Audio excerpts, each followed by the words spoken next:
Chers téléspectateurs, bonsoir. Bienvenue sur la chaîne Télé École 100% dédiée à l'éducation et dans votre émission Afrique Édu. Aujourd'hui, nous allons voyager à travers la ville de Dubaï à la rencontre d'une étudiante qui nous partagera son parcours entre études, adaptation et rêves d'avenir. Puis faire rapidement un cap au Sénégal sur la thématique de la diversité culturelle et enfin dans les locaux de la chaîne Télé École sur le plateau de l'émission Afrique Édu où nous allons rencontrer notre invité avec qui nous allons échanger autour de la thématique. L'entrepreneuriat, un levier stratégique pour l'émancipation de la jeunesse. Et tout ça, c'est juste dans un instant après le générique.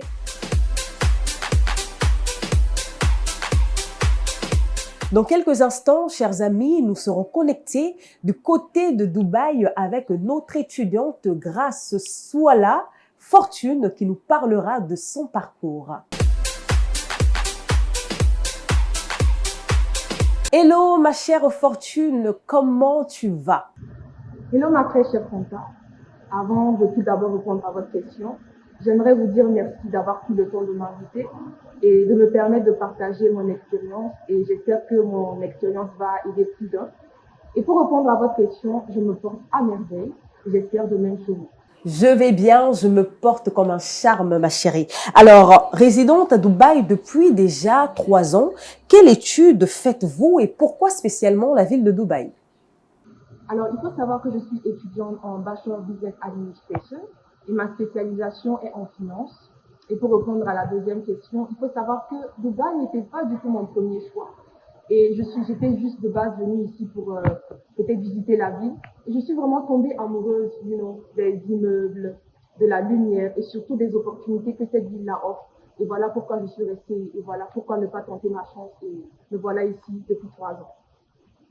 Vous arrivez nouvellement dans une ville où presque tout est différent du Burkina Faso, notamment l'alimentation, la construction et même le style de vie. Alors, comment le viviez-vous à cet instant-là? Alors, il faut savoir qu'au début, j'ai vraiment eu du mal à m'adapter, surtout au niveau du décalage horaire. Il faut savoir qu'ici, nous avons 4 heures de plus que le Burkina Faso.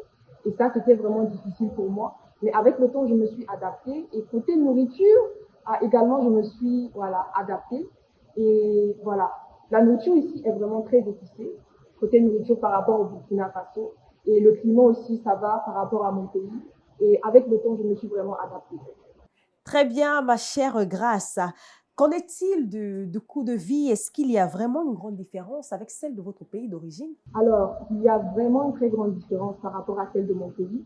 Il faut savoir qu'ici, l'échange, c'est en dirham. Et moi, au Burkina Faso, c'est en francs CFA. Il faut savoir qu'un dirham est égal à 180 francs CFA. Alors, je vous laisse déjà imaginer la différence. Et le coût également de la vie est vraiment très élevé. Très élevé, côté dépenses, côté maison. Les maisons sont vraiment très chères ici, mais voilà, vous pouvez vraiment venir ici et avoir une belle vie si vous avez vraiment les moyens. Mais avec combien peut-on vivre en moyenne? Par mois, oui.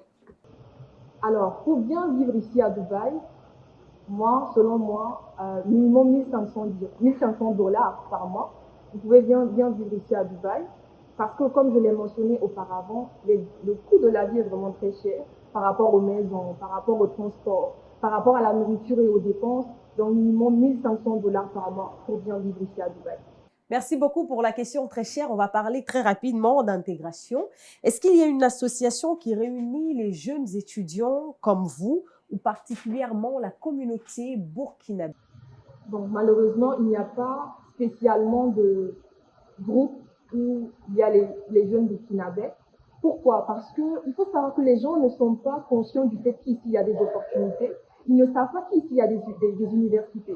Je prends l'exemple du fait que lorsque je dis à mes amis au pays que j'étudie ici, ils se posent même la question s'il y a des universités ici. Donc les gens ne sont pas conscients que c'est possible de venir ici étudier à Dubaï. Donc, raison pour laquelle on n'a pas encore d'association de jeunes burkinabés étudiants.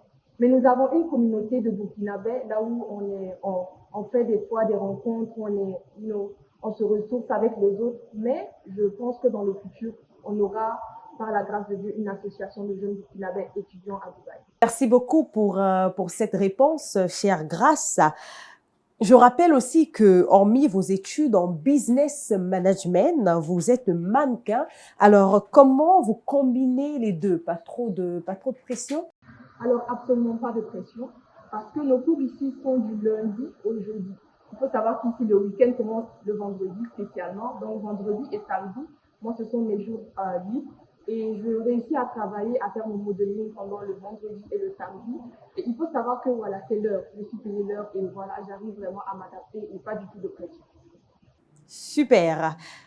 Quelle est la particularité du système éducatif universitaire de Dubaï et combien d'heures de cours vous avez en moyenne par jour?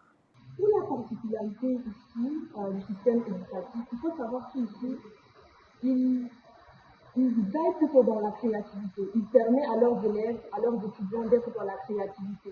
Et également, ils permettent aux jeunes élèves de vraiment rencontrer les personnes qui sont plutôt influentes. Donc, ils organisent des activités, ils organisent des meetings et ils nous font sortir pour qu'on puisse aller dans des industries visites, pour qu'on puisse, voilà, être sur le marché, être dans la vraie vie et voir comment ça fonctionne. Donc, cela nous aide vraiment à nous intégrer plus tard lorsque nous allons finir nos études. Donc, c'est là, cette particularité-là. Et concernant vraiment nos heures d'études, pardon, vraiment maximum 6 heures par jour. Tu peux venir le matin, c'est 3 heures le matin et le soir 3 heures, ou même moins que ça. Et ça dépend vraiment de l'année de ton école, l'année. Et première année, deuxième année ou troisième année, ça dépend vraiment voilà, de l'année. Très bien. Alors, comme coutume dans l'émission, je finis toujours par cette question. Qu'est-ce qui vous manque le plus dans votre pays, ma chère Grace? Wow. Moi, ce qui me manque le plus au pays, c'est surtout la nourriture. J'ai vraiment la nourriture, c'est ça vraiment qui me manque le plus. Et aussi mes parents, forcément, parce que je ne suis pas rentrée au pays depuis plus de 3 ans. Donc, vraiment, cette nostalgie-là des parents, vraiment, c'est cela qui me manque. Et est-ce que vous songez à repartir dans votre pays d'origine ou à rester dans la ville de Dubaï, peut-être, si une opportunité de travail se présente? Je pense que oui. Après mes études ici, je vais juste rester pendant quelques temps pour essayer d'avoir un peu plus d'expérience avant de rentrer au pays et apporter mon apport à mon pays parce que voilà, je ne pense pas que je vais rester ici pendant longtemps, juste l'expérience et après rentrer. Merci beaucoup, ma chère Grace, pour votre passage dans l'émission Afrique Édu. Merci à vous, très cher Fanta. Merci vraiment d'avoir pris le temps de m'inviter et j'espère que mon expérience pourra aider vraiment des jeunes. Et j'aimerais terminer en parlant à ces jeunes-là qui nous suivent sur cette émission. Surtout, n'hésitez pas à rêver grand. Et sachez que la différence entre vous et toutes ces autres personnes-là serait de passer à l'action. Et lorsque vous passez à l'action, n'hésitez surtout pas à appliquer de la discipline et de la consistance. C'est cela qui vous fera être différent des autres. Merci beaucoup, très cher Fanta. Merci beaucoup pour ce beau message de fin. On se dit sûrement à la prochaine. À très bientôt. Au revoir. Chers téléspectateurs, le voyage dans la ville de Dubaï vient de prendre fin, alors nous allons être connectés du côté du Sénégal sur le thème la diversité culturelle au Sénégal avec notre écrivain, poète et slameur, Monsieur Babacar Ndao. Dans quelques instants, nous serons connectés. Bonsoir, très cher Babacar Ndao, comment allez-vous? Bonsoir, je vais bien. Alors, est-ce que vous pouvez nous brosser un tableau rapide du Sénégal? Merci. Le Sénégal est un pays de l'Afrique de l'Ouest qui se trouve au niveau de l'océan Atlantique et composé de près de 18 millions d'habitants, dont l'écrasante majorité sont des jeunes. Le Sénégal est un pays où il y a une énorme diversité culturelle. Quelles sont les différentes ethnies du Sénégal et par quoi leur culture se distingue-t-elle? Au Sénégal, on a beaucoup d'ethnies. On a les Wolofs, on a les Sérères, les Diola, les Peuls, les Toucouleurs, les Mandjak, les Balantais et j'en passe. Il y en a une pléthore. Maintenant, chaque ethnie a sa langue et a sa manière de vivre, c'est-à-dire ses rites et ses pratiques.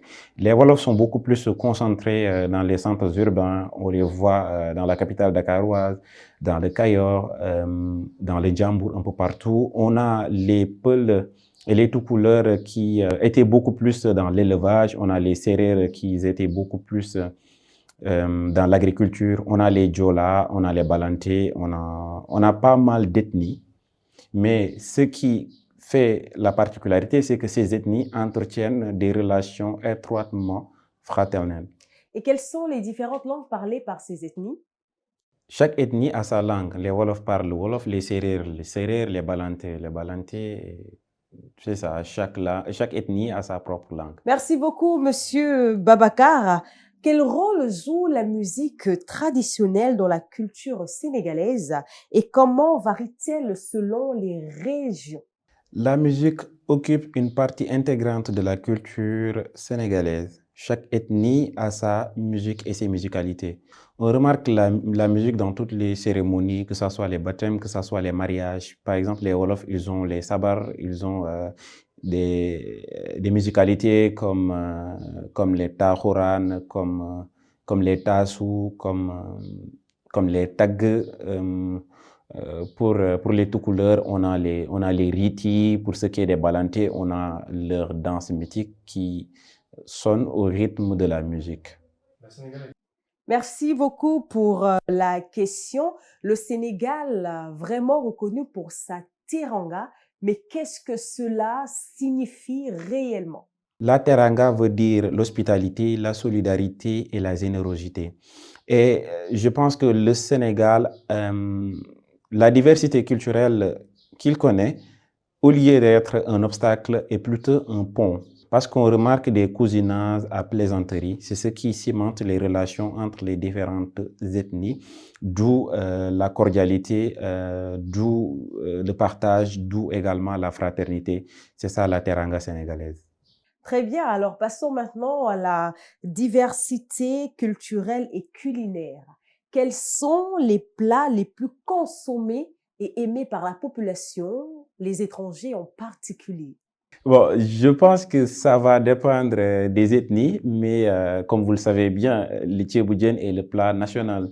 Les Sérères, je vais les taquiner, ils ont beaucoup plus tendance à consommer le couscous, ce qu'on appelle le tchéré. Les tout couleurs, ils ont le ndiorni ou d'autres choses comme le lait caillé.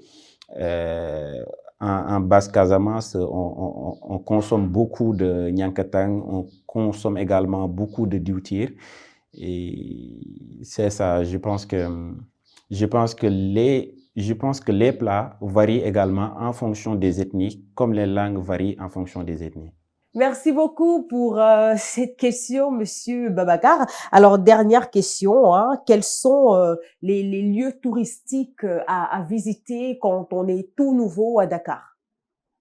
Au Sénégal, il y a énormément de lieux historiques à visiter en fonction des domaines. Si tu veux faire du tourisme religieux, il y a la cité religieuse de Touba, il y a Tivaouane, il y a Ndiassane. Si tu veux faire un autre tourisme, il y a l'île de Gorée, il y a Saint-Louis qui fut la première capitale, il y a les îles du Saloum, il y a la réserve de Bandiaï. Il y a énormément de choses que l'on pourrait découvrir au Sénégal sur plusieurs aspects différents. Merci beaucoup, Monsieur Babacar. C'était tout pour cet échange. Merci d'être passé sur la chaîne Télé École. À très bientôt. Merci, c'était un plaisir d'avoir été invité dans l'émission Afrique Édu. Chers amis, nous avons fini notre voyage, notre échange avec notre invité, Monsieur Babacar Ndao, qui, je rappelle, est poète, écrivain et slameur.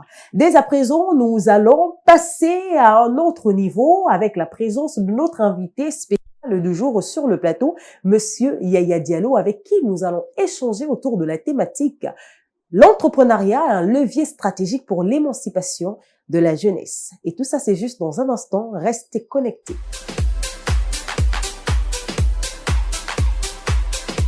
Chers amis, nous voilà de retour sur le plateau de l'émission Afrique Édu.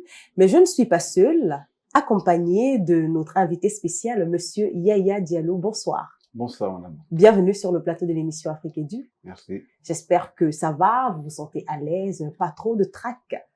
Très à l'aise, très à l'aise. D'accord, je suis très contente. Alors vous avez une formation en marketing digital, c'est bien ça, et fondateur de l'agence automobile Elite Car. Elite Car, oui. Très bien. Alors quelle est sa spécialité?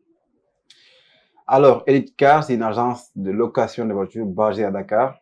Et je dirais plus c'est une plateforme. D'accord. Parce qu'une agence de location de voitures, c'est plus une agence qui est là, qui se présente lorsqu'un client vient, on lui on véhicule, on part. Bien. Elite Car, c'est plus une plateforme de location de voitures qui réunit des propriétaires, mais aussi des clients. D'accord, c'est Donc, très très bien. C'est une plateforme vraiment. Ok, d'accord, c'est très très bien. Et est-ce que vous vous limitez seulement qu'à la location des voitures ou vous faites aussi la vente des véhicules? Merci pour cette question. Bon, Elite Car, c'est vraiment que de la location de voitures. Que la location pour l'instant. Très sincèrement, c'est que pour de la location de voitures. D'accord. Donc, c'est une agence qui est spécialement conçue sur ce domaine et qui va évoluer que dans ça. D'accord, c'est très très bien. Mais depuis combien d'années déjà l'entreprise elle existe? Et quelle est surtout comment vous est venue cette idée-là de mettre en place une entreprise qui est spécialisée dans la location des voitures ici au Sénégal? Alors, Elite Car a été lancé en 2023. 2023. En 2022, pardon. Okay. Le 29 septembre 2022. Bien. Donc, je pense que là, maintenant, ça va faire 3 ans d'activité et quelques. D'accord. Pour ce qui est du lancement, c'est vraiment venu de façon naturelle. Comme vous le savez, hein, l'entrepreneuriat, un business découle tous d'un problème. D'un problème, donc, effectivement. Oui. Donc, voilà, moi, j'étais en France. Voilà, quand je suis rentré au Sénégal, je me suis rendu compte que, franchement, trouver un véhicule, c'était vraiment compliqué. Oui. Il fallait connaître tel monsieur qui va te brancher avec quelqu'un d'autre. Et ce qui était vraiment compliqué. Et aussi, il y avait des agences qui étaient sur place. Des géants avec des prix très, très élevés. Très, très élevés. Donc, l'autre secteur était très informel. Donc, très sincèrement, je me suis dit, c'était vraiment un milieu à changer. Okay. Donc, c'est né d'un problème que j'ai trouvé sur place. Je me suis dit, franchement, il faut essayer d'apporter des solutions. Exactement. Donc, je me suis dit forcément. Et aussi, j'avais vraiment cette idée de lancer un truc qui est vraiment dans le digital au Sénégal. Okay. J'avais commencé déjà par un site où tout le monde pouvait vendre. Et avec le temps, l'automobile, c'est quelque chose qui m'intéressait vraiment. Donc, je me suis dit, pourquoi pas me lancer? Donc, on a commencé par un véhicule et après, derrière, on a investi sur un site web. Et là, c'est parti comme ça. Voilà, l'idée est venue tout simplement comme ça. Très, très bien. Donc, Elite Car, elle existe depuis 2022. Donc, en 2025, ça fait pratiquement 3 ans. Ce qui veut dire que vous n'êtes plus un novice dans le domaine. Alors, ce qui m'emmène à vous poser la question, quelles sont les difficultés liées à ce secteur auquel vous faites très souvent face? Alors, wow, là, c'est des questions que je réponds vraiment de façon naturelle parce que c'est pour cela. Bon, pour ce qui est de la location des voitures, comme vous le savez, hein, c'est un domaine qui est très sensible. Bien. C'est très sensible parce que déjà, prendre un véhicule, donner à quelqu'un un véhicule de 10 millions, donner à quelqu'un un retour de 200 000 francs, c'est risqué. Oui. Et au début, on a eu pas mal de soucis. Pourquoi déjà? On avait des soucis pour la sélection de profils. Okay. Il y a des personnes, franchement, ils sont pas vraiment destinés à louer un véhicule. Donc, on avait ce problème. Et une chose est sûre aussi, quand je me suis lancé dans la location de voitures, je n'avais pas vraiment des connaissances dans l'automobile. Oui. Donc, il y avait beaucoup de choses, des entretiens, les garages mécaniques. Surtout au Sénégal, ici, vous savez, le secteur mécanique est vraiment informel. Donc, il fallait forcément trouver des garages sérieux qui allaient pouvoir nous accompagner, ce qui était très compliqué au début. Donc, on n'arrivait pas vraiment à trouver des partenaires et c'était vraiment un cas qui nous a trop marqué dans le passé. Ok. D'accord. Donc, trouver des partenaires était très, très difficile et puis aussi des bons profils à qui vous devriez louer en quelque sorte les véhicules.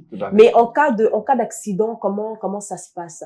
Est-ce que c'est vous qui payez les pénalités ou bien elles reviennent tout simplement à la personne qui a loué le véhicule? Comment ça se passe généralement? Alors là, nous, dès l'instant qu'un client passe par nous pour louer un véhicule, on a quand même des contrats qu'on fait signer à la personne. D'accord. Donc, on estime que dès l'instant que vous louez un véhicule, le véhicule était comme si c'était le vôtre. Ok. Donc, on vous fait signer un contrat, vous lisez les conditions, est-ce que ça vous convient? Si ça vous convient, on vous donne le véhicule. On a deux possibilités. Il y a cette possibilité de laisser une caution avant de louer le véhicule. Mais ce qui est très rare au Sénégal parce que ça limite vraiment la clientèle. Oui. Donc, ce qui est sûr, nous, actuellement, très sincèrement, on fonctionne de cette manière. C'est-à-dire, dès l'instant que vous venez, vous demandez une location de véhicule, c'est Elite Car. On analyse le profil et essaie de voir est-ce que c'est quelqu'un aussi qui est vraiment sérieux, est-ce que c'est une personne que nous pouvons louer et voilà. Il y a quand même des soucis parfois, mais en général, s'il y a des soucis, les clients, ils sont toujours prêts à gérer et régler les problèmes. D'accord, c'est très très bien. À vous entendre parler, ça se voit que le secteur de l'immobilier est un secteur très de l'automobile, excusez-moi, est un secteur très très très sensible. Mais comment il se positionne aujourd'hui au Sénégal?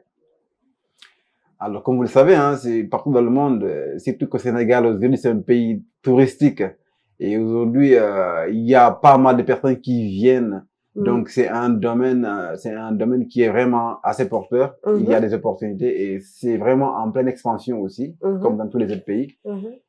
Franchement, j'ai dit, en fait, je pourrais dire qu'il y a vraiment des opportunités. Il y a vraiment des opportunités dedans et voilà, c'est un business. C'est de l'entrepreneuriat. Franchement, en tout cas, je dirais, en fait, il y a des choses à faire dedans, en fait. D'accord, c'est très très bien. Alors, nous avons terminé avec la première phase, donc on va très rapidement passer à la deuxième phase, dans laquelle on va vous poser certaines questions basiques liées à l'entrepreneuriat. Alors, est-ce que vous êtes prêts? Ouais, let's go. D'accord. Comme première question, Monsieur Yaya, je vais vous demander pourquoi entreprendre? Ok. On entreprend pourquoi? Ah ouais, c'est des questions franchement intéressantes puisque aujourd'hui, bon, pour moi, entreprendre déjà en Afrique, ce n'est même plus une option. Pourquoi? Déjà au Sénégal ici, il y a un grand problème au niveau du chômage. Oui. Donc le chômage. Effectivement. Donc aujourd'hui, la plupart des personnes qui se lancent en entrepreneuriat, et ça découle de voilà vouloir trouver un moyen pour vivre, vendre quelque chose. Donc entreprendre par nécessité. Effectivement, par nécessité déjà, ça explique vraiment au Sénégal, c'est une partie des entrepreneurs aujourd'hui au Sénégal, ils se sont lancés. Moi par exemple, je suis Peul. La plupart de mes parents Peul qui se sont lancés dans l'entrepreneuriat, c'est par nécessité. Par nécessité. Et aujourd'hui quand même, c'est des personnes qui ont réussi quand même à faire quelque chose dans leur vie. Donc je dirais plus c'est par manque d'emploi. Il y a aussi cette partie, ces types de personnes qui se lancent dans l'entrepreneuriat pour apporter de la valeur. En tout cas, franchement, créer quelque chose. Voilà, effectivement. Et en tout cas, participer aussi au développement d'un pays. Au développement d'un pays, bien sûr, bien sûr. Moi, par exemple, je me suis lancé dans la location de voitures, pas que pour faire de l'argent. C'est parce que je me suis dit, pour répondre à un besoin aussi. Très bien, merci beaucoup. Voilà, d'accord, c'est très très bien. Alors, vous êtes entrepreneur depuis 3 ans ou bien avant? Bon, moi, je suis dans l'entrepreneuriat depuis 2017. Depuis 2017. Donc, ça fait vraiment de vous un chevronné. Quelles sont les qualités pour être un bon entrepreneur, selon vous? Alors, pour être un bon entrepreneur, il faut avant tout d'abord la vision. La vision, bien sûr. Savoir pourquoi entreprendre et qu'est-ce que nous voulons faire. Oui. Donc, je pense que toute personne qui a cette vision déjà, et c'est presque une vision qui est ancrée dans nous, parce que tout le monde a quelque chose qu'on a envie de faire, bien sûr, bien sûr. Et aussi, après, il faut de la discipline. C'est-à-dire la discipline qui fait tout derrière, parce que même si aujourd'hui on entreprend et que derrière, il n'y a pas cette discipline, on n'arrivera pas pourra pas faire grand chose. Effectivement. Et après, l'autre côté, c'est la résilience. La résilience. D'accord. La discipline, la résilience et surtout la patience. Parce que quand on entreprend, il faut être très, très, très patient. Mais comment trouver une idée de business lorsqu'on est, par exemple, confus sur ce qu'on veut faire? Voilà. Alors, de ce côté aussi, je dirais, comme vous, hein, forcément, chaque personne a vraiment quelque chose en tête qu'il a envie de faire. Mais voilà, rarement des personnes passent à l'action. Donc, pour moi, mon conseil, il faudra d'abord identifier autour de nous qu'est-ce qui ne va pas, qu'est-ce que nous pouvons apporter. Et aussi, essayer de voir qu'est-ce qu'on aime vraiment faire. Essayer de voir qu'est-ce qu'on aime faire parce que la plupart des entreprises qui réussissent, c'est des gens qui se lancent sur passion. Donc, voir ce qu'on a envie de faire et aussi identifier en tout cas un problème à résoudre. Donc, l'entrepreneuriat découle d'un problème, apporter une solution. Exactement, c'est très très bien. Entreprendre, c'est bien. Beaucoup de personnes veulent entreprendre, mais comment s'y prendre quand on fait face à un problème lié aux finances? Ok, donc ça aussi c'est une question, mais quand même, franchement, c'est intéressant. J'aimerais déjà prendre l'exemple de Sarkozy. Sarkozy, ok. C'est un monsieur qui disait que c'est pas l'argent qui fait le business, mais c'est le business qui fait l'argent. C'est-à-dire aujourd'hui, dès l'instant qu'on a cette idée, nous savons ce que nous voulons faire. Et nous avons vraiment analysé et nous savons que franchement, cette idée, elle nous convient vraiment, c'est quelque chose qu'on a envie de faire, très sincèrement, on peut partir avec les moyens de bord que nous avons. On n'est pas obligé aujourd'hui de dire que voilà, je vais attendre pour avoir 500 000 ou 1 million pour lancer un business. Mais avec 100 000, il y a des personnes qui se lancent aujourd'hui. Moi, par exemple, je me suis lancé dans l'entrepreneuriat, je n'avais rien. Donc, j'ai commencé petit à petit. J'ai commencé par faire de la livraison à vélo, ce que tout le monde peut faire aujourd'hui. Ok, la livraison à vélo, d'accord. Et ça, c'était au Sénégal ou en France? C'était en France, ouais. D'accord. Donc, mon premier business est parti de là. J'ai commencé à faire de la livraison, c'est qui est vraiment accessible à tout le monde. Je me suis fait un peu d'argent et j'ai investi en moi et voilà. Voilà. Et ce qui a fait qu'aujourd'hui, vous êtes maintenant PDG d'une entreprise spécialisée dans l'automobile. C'est ça. Très, très bien. Alors, vous êtes, dernière question, est-ce qu'aujourd'hui, vous êtes fier de votre parcours? Et pourquoi? Franchement, je suis fier. Dans le sens où aujourd'hui, je dirais que j'ai quand même mis quelque chose en place qui apporte de la valeur aux gens. Aujourd'hui, Elitecar, c'est pas qu'une société de location de voitures, mais une société où vraiment on crée de l'expérience.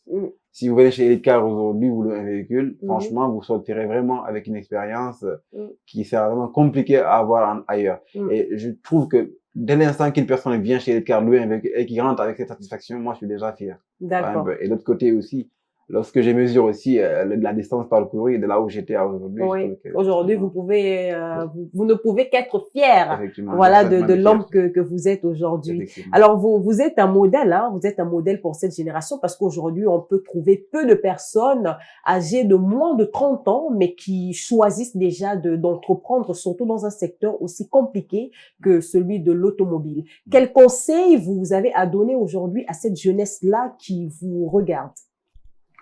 Vous pouvez regarder la caméra et puis passer tout simplement votre message. Alors, pour moi, franchement, je dirais à toute personne qui a envie de se lancer dans l'entrepreneuriat, c'est vraiment de croire en soi. Et c'est un domaine qui est vraiment, en tout cas, rempli de découragement. Ça va être compliqué aujourd'hui de trouver personne qui va vous dire, en fait, votre projet est bien, lancez-vous. Qui va vous encourager, effectivement, vous motiver. Donc, voilà. Donc, croyez en vos rêves et voilà, entourez-vous aussi des personnes qui font vraiment ce que vous êtes en train de faire ou bien que vous avez envie de faire et lancez-vous, n'attendez pas. Il n'y aura jamais de meilleurs moments, n'attendez pas d'avoir vraiment ce qu'il faut. Vous avez vraiment le temps, donc mettez-vous en place et lancez-vous et bossez et c'est sûr à 100%, si vous croyez, ça viendra. D'accord, merci beaucoup Monsieur Yaya pour ces encouragements. C'était un plaisir de vous avoir sur le plateau de l'émission Afrique Edu. On espère vous recevoir à très bientôt pour aller encore un peu plus en profondeur sur des questions liées à l'entrepreneuriat. Merci beaucoup. Chers téléspectateurs, c'est bel et bien la fin de votre émission Afrique Edu. On se retrouve sûrement la prochaine pour un nouveau numéro. Cependant, restez sages, faites bien l'école et que Dieu nous bénisse. Bye bye.